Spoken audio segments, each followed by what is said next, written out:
Tanveer Sait rebel ಆದ್ರ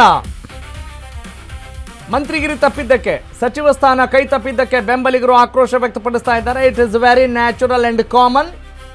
ವಿಷ ಸೇವನೆ ಮಾಡಿದ ತನ್ವೀರ್ ಸೇಠ್ ಅಭಿಮಾನಿ, ಇದೆಲ್ಲವನ್ನು ನಾವು ನೋಡ್ತಾ ಇರ್ತೀವಿ. ಯಾರಿಗೆ ಮಿಸ್ ಆದರೂ ಕೂಡ ಇಂತಹ ಘಟನೆಗಳನ್ನು ನಾವು ಗಮನಿಸ್ತಾ ಇರ್ತೀವಿ. ತನ್ವೀರ್ ಸೇಠ್ ಮನೆ ಮುಂದೆ ಅಭಿಮಾನಿಗಳು ಪ್ರತಿಭಟನೆ ಮಾಡ್ತಾ ಇದ್ದಾರೆ.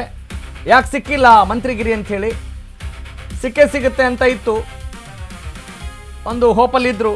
ಶಾಸಕ ಸ್ಥಾನಕ್ಕೆ ರಾಜೀನಾಮೆ ನೀಡುವಂತೆ ಒತ್ತಾಯ ಮಾಡ್ತಾ ಇದ್ದಾರಂತೆ ಅವರ ಅಭಿಮಾನಿಗಳು.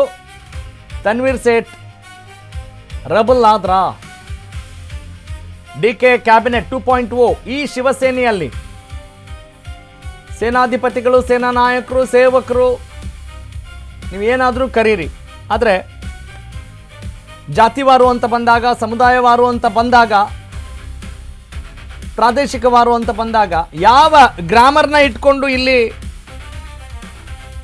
ಮಂತ್ರಿಗಿರಿ ಕೊಡಲಾಗತ್ತೆ ಅಂತ ಹೇಳಿದ್ರೆ, ಸಮಾಜದ ನಿರ್ಮಾಣದ ನಿಟ್ಟಿನಲ್ಲಿ ಎಲ್ಲವನ್ನೂ ಕೂಡ ಕನ್ಸಿಡರ್ ಮಾಡಬೇಕಾಗತ್ತೆ. ಕೆಲವೊಬ್ಬರಿಗೆ ತಪ್ಪತ್ತೆ, ಕೆಲವರಿಗೆ ಒಪ್ಪತ್ತೆ, ಕೆಲವರಿಗೆ ಸಿಗುತ್ತೆ, ಕೆಲವರಿಗೆ ಸಿಗಲ್ಲ. ಎಸ್, ಸದ್ಯಕ್ಕೆ ನ್ಯೂಸ್ ಅಪ್ಡೇಟ್ ಏನು? ಮಂತ್ರಿಗಿರಿ ತಪ್ಪಿದ ಕಾರಣಕ್ಕೆ ತನ್ವೀರ್ ಸೇಠ್ ರೆಬಲ್ ಆದ್ರ. ಅದಕ್ಕೇನು, ಹೆಂಗೆ ರೆಬಲ್ ಆದ್ರ ಅಂತ ಕೇಳ್ತಾ ಇದ್ದೀವಿ ಅಂತ ಹೇಳಿದ್ರೆ, ಪ್ರತಿಭಟನೆ ಮಾಡ್ತಾ ಇದ್ದಾರೆ. ಒಂದಿಷ್ಟು ಅವರ ಅಭಿಮಾನಿಗಳು ಅಲ್ಲಿ ಆಕ್ರೋಶ ವ್ಯಕ್ತಪಡಿಸ್ತಾ ಇದ್ದಾರೆ. ಒಬ್ಬರು ವಿಷ ಕೂಡ ಸೇವನೆ ಮಾಡಿದಾರಂತೆ ತನ್ವೀರ್ ಸೇಠ್ ಅನ್ನೋರು, ತನ್ವೀರ್ ಸೇಠ್ ಅವರ ಅಭಿಮಾನಿ, ತನ್ವೀರ್ ಸೇಠ್ ಮನೆ ಮುಂದೆ ಅಭಿಮಾನಿಗಳಿಂದ ಪ್ರತಿಭಟನೆ ನಡೀತಾ ಇದೆ. ಹೌದು, ತಮ್ಮ ನೆಚ್ಚಿನ ನಾಯಕರಿಗೆ ಆರಾಧ್ಯ ದೈವ ಅಂತ ಅಂದ್ಕೊಂಡವ್ರಿಗೆ ಹಿಂಗಾಯ್ತಾ? ನಾವು ಎಕ್ಸ್ಪೆಕ್ಟ್ ಮಾಡ್ತಾ ಇದ್ವಿ, ನಮ್ಮ ಕ್ಷೇತ್ರದಲ್ಲಿ ನಮ್ಮ ಸಮುದಾಯದವರಿಗೆ ನಮ್ಮ ನೆಚ್ಚಿನ ನಾಯಕನಿಗೆ ಮಂತ್ರಿಗಿರಿ ಸಿಗುತ್ತೆ ಅಂತ ಅಂದ್ಕೊಂಡಿದ್ವಿ. ಆ ನಿರೀಕ್ಷೆ ಹುಸಿ ಆದಾಗ ಇಂತಹ ಬೆಳವಣಿಗೆಗಳನ್ನು ನಾವು ನೋಡ್ತಾ ಇರ್ತೀವಿ ರಾಜಕಾರಣದಲ್ಲಿ. ಇದು ಹೊಸತಲ್ಲ, ಆದರೆ ವಿಷ ಸೇವನೆ ಮಾಡಿದ್ದಾರೆ ಅಂತ ಹೇಳಲಾದಂಥ ವ್ಯಕ್ತಿ ಬೇಗ ಗುಣಮುಖರಾಗಿ ಬರಲಿ ಅನ್ನೋದು ನಮ್ಮ ಕಳಕಳಿ ಮತ್ತು ಆಶಯ. ನೋಡ್ತಾ ಇದ್ದೀರಿ ತಾವು ದೃಶ್ಯಗಳಲ್ಲಿ. ಎಸ್, ಈ ಬಗ್ಗೆ ನಮ್ಮ ಮೈಸೂರು ಜಿಲ್ಲಾ ಪ್ರತಿನಿಧಿ ಸಂದೀಪ್ ಮತ್ತಷ್ಟು ಮಾಹಿತಿ ನೀಡ್ತಾರೆ. ಸಂದೀಪ್, ಏನಿದೆ ಹಕ್ಕಿಕತ್ತು? ಏನು ನಡೀತಾ ಇದೆ ಮೈಸೂರಲ್ಲಿ ತನ್ವೀರ್ ಸೇಠ್ ಮನೆ ಮುಂದೆ? ಖಂಡಿತವಾಗಿಯೂ ರಾಘವ್ ಸೂರ್ಯ, ಈ ಬಾರಿಯ ಸಚಿವ ಸಂಪುಟ ವಿಸ್ತರಣಾ ಸಂದರ್ಭದಲ್ಲಿ ಮೈಸೂರಿನ ಹಿರಿಯ ಶಾಸಕರಾಗಿರ್ತಕ್ಕಂತಹ ನರಸಿಂಹರಾಜ ಕ್ಷೇತ್ರದ ತನ್ವೀರ್ ಸೇಠ್ ರವರಿಗೆ ಮಂತ್ರಿ ಸ್ಥಾನ ಸಿಗುತ್ತೆ ಅನ್ನುವಂತಹದ್ದು ಖಾತ್ರಿ ಆಗಿತ್ತು. ಈ ಮಂತ್ರಿ ಸ್ಥಾನದ ಲಾಬಿ ಸಂದರ್ಭದಲ್ಲೂ ಕೂಡ ಬಹಳ ದೊಡ್ಡ ಮಟ್ಟದಲ್ಲಿ ಪ್ರತಿಭಟನೆಗಳನ್ನ ಅವರ ಬೆಂಬಲಿಗರು ಮಾಡಿದ್ರು. ಹೈಕಮಾಂಡ್ ನನಗೆ ಮಂತ್ರಿ ಸ್ಥಾನ ಕೊಡುತ್ತೆ, ನನಗೆ ಗ್ರೀನ್ ಸಿಗ್ನಲ್ ಸಿಕ್ಕಿದೆ ಅನ್ನುವಂತ ನಿಟ್ಟಿನಲ್ಲಿ ತನ್ವೀರ್ ಸೇಠ್ ಅವರು ಕೂಡ ಬಹಳಷ್ಟು ಬಾರಿ ಮಾಧ್ಯಮಗಳ ಮುಂದೆ ಮಾತನಾಡಿದ್ರು.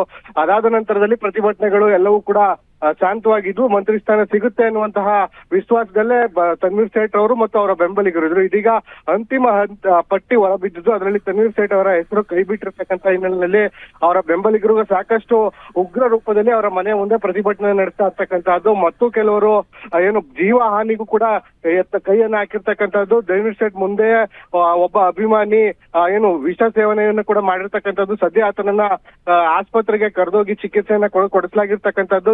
ಇಲ್ಲಿ ಸಾಕಷ್ಟು ಬಿಗುವಿನ ವಾತಾವರಣ ಕೂಡ ಇರ್ತಕ್ಕಂಥದ್ದು. ಅಭಿಮಾನಿಗಳ ಒತ್ತಾಯ ಒಂದೇ ಆಗಿರ್ತಕ್ಕಂಥದ್ದು, ತನ್ವೀರ್ ಸೇಠ್ ಅವರಿಗೆ ಕಳೆದ 50 ವರ್ಷದಿಂದ ರಾಜಕೀಯ ಕುಟುಂಬವನ್ನು ಎನಿಸ್ಕೊಂಡಿರ್ತಕ್ಕಂತಹ ತನ್ವೀರ್ ಸೇಠ್ ಕುಟುಂಬಕ್ಕೆ ಅನ್ಯಾಯ ಆಗಿದೆ. ಸೊ ಆ ಕಾರಣಕ್ಕಾಗಿ ಕಾಂಗ್ರೆಸ್ ಶಾಸಕ ಸ್ಥಾನಕ್ಕೂ ಕೂಡ ಈ ಕ್ಷಣದಲ್ಲೇ ನೀವು ರಾಜೀನಾಮೆಯನ್ನ ಕೊಡಬೇಕು, ನಮ್ಗೆ ಅನ್ಯಾಯ ಮಾಡಿದಂತ ಕಾಂಗ್ರೆಸ್ ಪಕ್ಷದಲ್ಲಿ ನಾವು ಇರೋದು ಬೇಡ ಅನ್ನುವಂತ ಒತ್ತಾಯವನ್ನ ಕೂಡ ತನ್ವೀರ್ ಸೇಠ್ ಮೇಲೆ ಹೇರ್ತಕ್ಕಂತಹದ್ದು. ಸದ್ಯ ಸಾಕಷ್ಟು ಸಂಖ್ಯೆಯಲ್ಲಿ ಪೊಲೀಸರು ಕೂಡ ಮನೆಯ ಬಳಿ ಆಗಮಿಸಿ ಬಿಗಿ ಭದ್ರತೆಯನ್ನ ಕೂಡ ಒದಗಿಸ್ತಾ ಇರ್ತಕ್ಕಂಥದ್ದು. ಸದ್ಯ ತನ್ವೀರ್ ಸೇಠ್ ಅವರಿಗೆ ಒಂದೇ ಒತ್ತಾಯವನ್ನ ಮಾಡ್ತಾ ಇರ್ತಕ್ಕಂಥದ್ದು ಅಭಿಮಾನಿಗಳು, ಶಾಸಕ ಸ್ಥಾನಕ್ಕೆ ಮತ್ತು ಕಾಂಗ್ರೆಸ್ ಪಕ್ಷವನ್ನ ರಾಜೀನಾಮೆ ಕೊಡಿ ಅನ್ನುವಂಥದ್ದು. Raghav Surya. Got it, thank you Sandeep. ಒಟ್ಟಿನಲ್ಲಿ ಇಂತಹ ಬೆಳವಣಿಗೆಗಳನ್ನು ನಾವು ನೀವೆಲ್ಲ ಗಮನಿಸ್ತಾ ಇರ್ತೀವಿ, ನೋಡ್ತಾ ಇರ್ತೀವಿ, ಕೇಳ್ತಾ ಇರ್ತೀವಿ. ಕಾರಣ ಇಷ್ಟೇ, ಇಲ್ಲಿ ನಾವು ಅಂದುಕೊಂಡಂತೆ ಆಗಿಲ್ಲ. ಕೊನೆ ಕ್ಷಣದವರೆಗೂ ಕೂಡ ಖಾತ್ರಿ ಆಗಿತ್ತು, ಆದರೆ ಈಗ ಅಂತಿಮ ಕ್ಷಣದಲ್ಲಿ ಈ ಕ್ಷಣ ನೋಡಿದಾಗ ಪರಿಸ್ಥಿತಿ ಬೇರೆ ಆಗಿದೆ. ಸಿನಾರಿಯೋ ಇಸ್ ಡಿಫ್ರೆಂಟ್ ಅನ್ನೋದನ್ನು ಅವರ ಅಭಿಮಾನಿಗಳು ಅರ್ಥ ಮಾಡ್ಕೊಂಡಿದ್ದಾರೆ. ಬೆಂಬಲಿಗರು ಇದನ್ನು ಅರಗಿಸಿಕೊಳ್ಳಲೇಬೇಕಾದಂಥ ಒಂದು ಅನಿವಾರ್ಯತೆ ಎದುರಾಗಿದೆ. ಆದರೆ what is the next stand of Tanveer Sait ಅನ್ನೋದು ಬಹಳ ಕುತೂಹಲ ಮೂಡಿಸುತ್ತೆ. ಈಗ ತನ್ವೀರ್ ಸೇಠ್ ಅವ್ರನ್ನ ಏನು ತೆಪ್ಪೆ ಹಚ್ಚಿ ಸಮಾಧಾನ ಮಾಡ್ತಾರೆ, we don't know. That will be resolved ಅನ್ನೋದು ರಾಜಕಾರಣದಲ್ಲಿ ಗೊತ್ತಾಗುತ್ತೆ. ಹೇಗೋ ಏನೋ ಸಾಲ್ವ್ ಮಾಡ್ತಾರೆ ಅನ್ನುವ ಒಂದು ಅಂದಾಜಿದೆ. ಎಸ್.